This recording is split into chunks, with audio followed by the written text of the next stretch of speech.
But Spider has been sitting here so patiently listening to us and talk having about to hear cats. us talk about cats. I know. Huh? So Azi, tell us about Spider. How did you get Spider? When you got Spider, what happened? For the records, Spider likes cats. Oh, okay, good. Not for dinner, Diabetic but cats as or just any friends. cats? Good. Okay, good. Okay, good. Actually, a spider came to me about a couple of years ago, a few years back. He was found walking the streets of Winchester, Virginia, and he was picked up by animal control and taken to a shelter.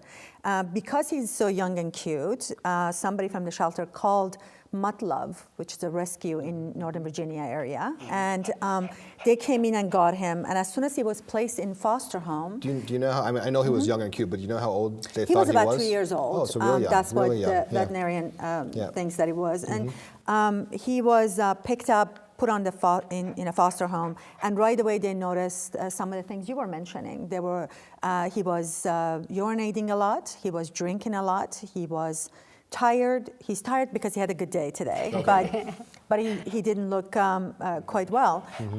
And he was diagnosed with diabetes. At the time in the shelter? No, at the foster home. At the foster home, okay. Mutt-Love, again, the rescue organization that he helped him, took care of him, took him to vet, they put him on insulin. He even had cataract surgery due to one of the complications of diabetes, and they paid for his surgery, eye surgeries, because he's young and he had a lot of life in front of him. So Azi, you adopted a diabetic dog from a foster family. She's amazing. I know. So what made you do that? Well, look at him. How could you not adopt him?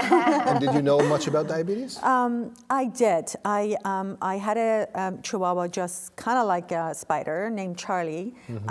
Charlie got diabetes a lot later on in his life, and unfortunately, I didn't know about diabetes and about all the complication, but I learned through a very hard process. And so what was your, if you remember, if you can go back, what was your initial thought process? Like, oh my God, my dog has diabetes. I panicked. What were you thinking about? I right away thought this was the end.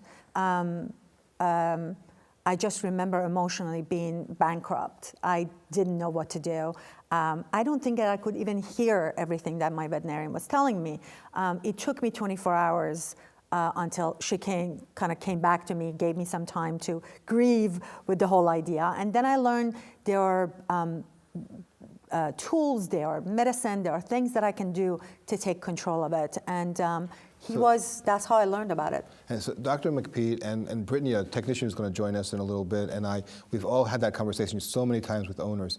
People's initial reaction is, I can't do it. It's Absolutely. Too much. What am I going to do? But then you realize that you actually could do it.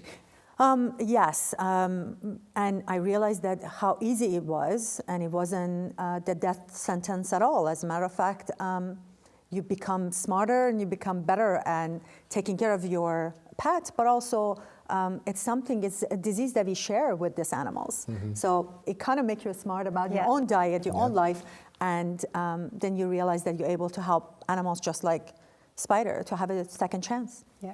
And the bond you guys feel. Oh, I mean, absolutely. you're so close and so in tune with your pet that it really does strengthen the human-animal bond. Very true. So if you were the veterinarian, I guess, Azi, when you brought Charlie in first, because that's when you really learned about diabetes, what questions would you have had for Dr. MacPete back then? I think the first question was, why?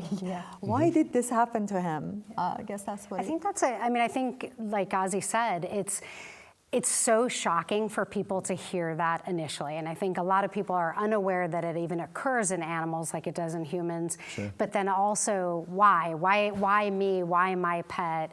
And it does, I loved what you said about the 24 hours, because I find that that's really what I've seen with my clients, is that it takes people a while to really let it sink in.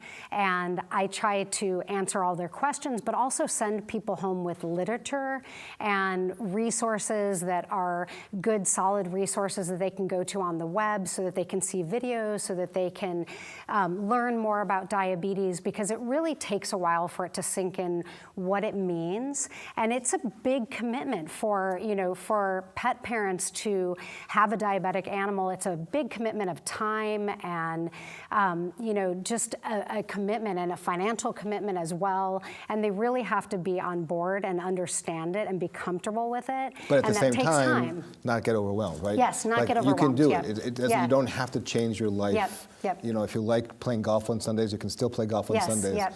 But you can incorporate the diabetic monitoring and care into your current life. I feel like that's our role. Our role as veterinarians is to enable people to keep their pets with diabetes and almost fit the diabetes into their lifestyle versus trying to change their world. Absolutely. Because people just can't do that. Absolutely. Because I think a lot of people do think, it's great that you mentioned that, because I think so many people do think, oh my God, I'm never going to be able to go out, I'm never going to be able to take a trip. Right, and it's 7 and 7 yes, for the insulin. That's not the case, Yeah. you know, so it is manageable, not just the disease, but in your life. It's a manageable condition.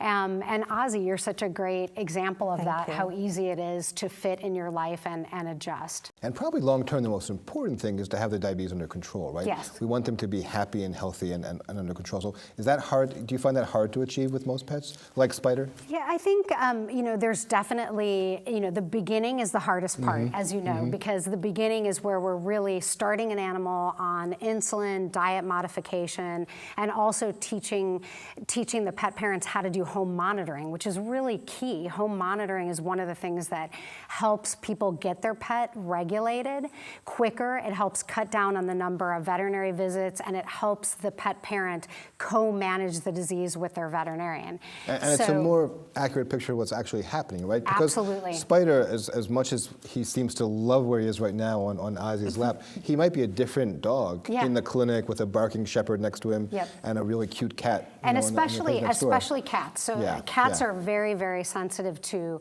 stress and change in environment. And so we find that when we're checking a cat's blood glucose in a hospital, that it may not be an accurate read. We may get a stress hyperglycemia. And so home monitoring is definitely better. But I think, kind of to your point, you know, it's just in the beginning, it may be more challenging while we're regulating the animal. Once we get the animal regulated, which may be 3 to 6 months down the line, then it becomes much more routine, which I know for you, you're in that phase where you're in the groove, it's a lot easier, you know what to look for, you're really in tune with your pet, and when Spider may be off, so you know how to do these little spot glucose checks at home. And you know also that your veterinarian is there for you as a resource that you can always contact and talk to, but it becomes much easier as it gets going. And so that's what I try to explain to my patients, that the beginning is challenging. The beginning is definitely tough as you're getting your pet regulated. Again, it's manageable, but it's, you know, you're gonna be we're gonna see each other a lot more. And then once we get it under control, it really becomes pretty easy for people. It becomes routine for people to do. So when a case like this, or when Spider first presents, diagnosis is pretty easy, right? Simple lab tests, simple physical exam. So, and again, I know we said this, but what would be the typical lab test that you would find in him? We're going to run blood work, so blood work and urine. And so usually with that blood work, it's a CBC and a chemistry panel. It's going to show an elevated blood sugar level or blood glucose.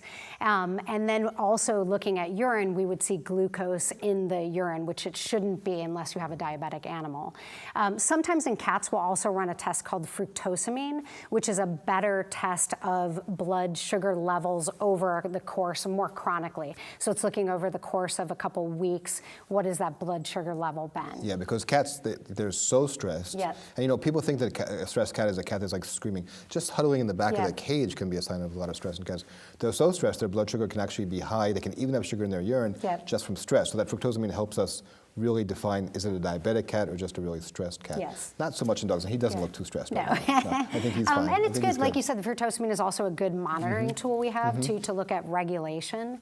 So, yeah, like you said, it's pretty easy for us with these blood and urine tests to be able to diagnose a diabetic animal. But then we need to start talking about treatment. Then comes the challenge, right? Regulation, treatment, easing the owners into it, teaching them how to do it, and we're going to be talking all about that in just a minute.